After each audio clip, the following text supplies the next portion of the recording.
আসসালামু আলাইকুম। চলে আসলাম কোনো এক পরন্ত বিকেলবেলা পদ্মা নদীর কোল ঘেঁষে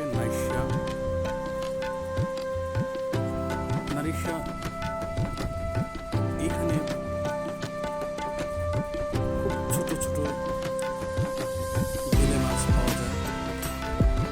পরন্ত বিকেলবেলা আশেপাশে ছেলেমেয়েরা লোকজন সবাই মিলে কেউ নৌকা দিয়ে করে মনের খুশিতে কাটাচ্ছে, আবার কেউ বা মনের সুখে মাছ শিকার করে। তেমনি কিছু ছেলে পেয়ে গেলাম, আমরা দেখলাম ছোট বাচ্চারা এখানে মাছ ধরছে।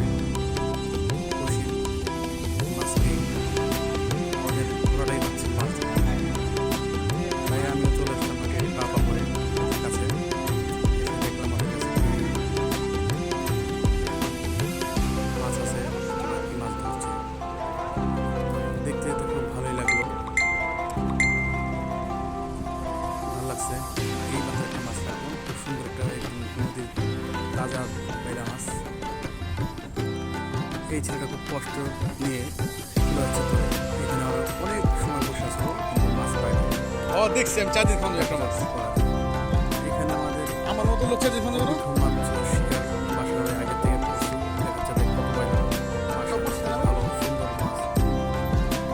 সবচেয়ে বড় কথা, আমরা ঘুরতে আসছিলাম ঈদের পরে, অনেক মাছ দেখে আর আমাদের সহ্য হলো না। এই জন্য আমরা ঠিক মাছ ধরার উনি মারছে মাছ ধরার জন্য মাছ ধরেছি। আমাদের আরিফ আছে এখানে, সবাই আমরা আরিফ ছিল, মাসুদ ছিল, শওকত ছিল, আমাদের আরিফ ছিল, মোটামুটি সবাই মাছ ধরার জন্য প্রস্তুত ছিলাম। কিন্তু দুঃখের বিষয় ওদের খাবারটা দেখে ওরা